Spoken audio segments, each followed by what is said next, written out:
Welcome to KV teachers guild. So बच्चों, अभी हम शुरू करेंगे कक्षा 6 संस्कृत का द्वितीय पाठ, दूसरा पाठ, जिसका नाम है एषा कः, एषा का, एतत् किम। इन तीनों का एक ही अर्थ है, यह क्या है, लेकिन तीनों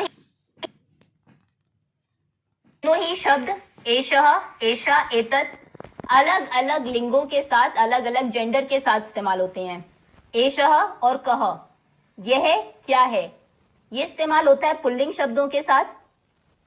अगर आप किसी पुल्लिंग चीज के बारे में पूछते हैं, एषा का, ये होता है स्त्रीलिंग शब्दों के साथ।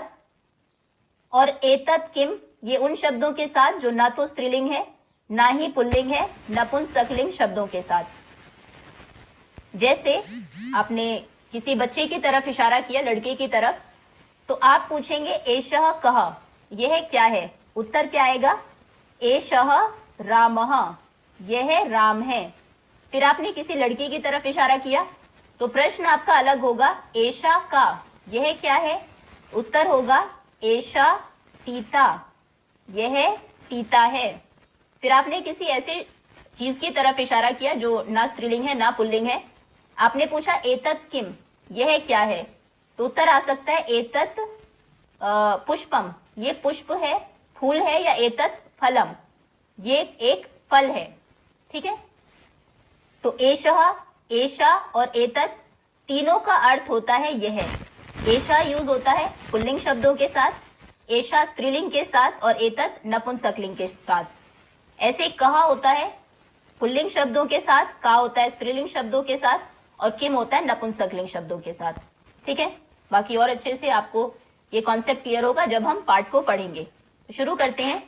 सबसे पहले है पुल्लिंगम, मतलब मैस्कुलिन जेंडर। संस्कृत में 3 लिंग होते हैं और 3 ही वचन होते हैं। एक वचन किसी एक चीज के बारे में जब आप बताएंगे, द्विवचन जब 2 चीजें होंगी, और बहुवचन जब बहुत सारी चीजें होती है, 2 से ज्यादा होती है। हिंदी में हमने पढ़ा था 2 ही वचन होते हैं, एक वचन और बहुवचन, लेकिन संस्कृत में 3 होते हैं। ठीक है, तो अगर एक बच्चा है उसे हम कहेंगे बालकः। बालकः मतलब एक बालक। बालकौ, बालकौ मतलब 2 बालक, और बालकः मतलब बहुत से बालक। इसी तरीके से वृक्षः, एक वृक्ष, वृक्षौ 2 वृक्ष, वृक्षः बहुत सारे वृक्ष। ये हम बात कर रहे हैं उन शब्दों की जो पुल्लिंग शब्द हैं। वृक्ष, बालक, गज, गज मतलब हाथी, ये तीनों ही पुल्लिंग शब्द है।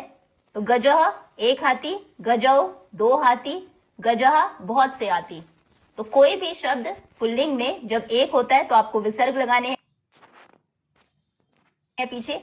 जैसे राम अगर हम कहें तो राम के शब्द रूप कैसे होंगे?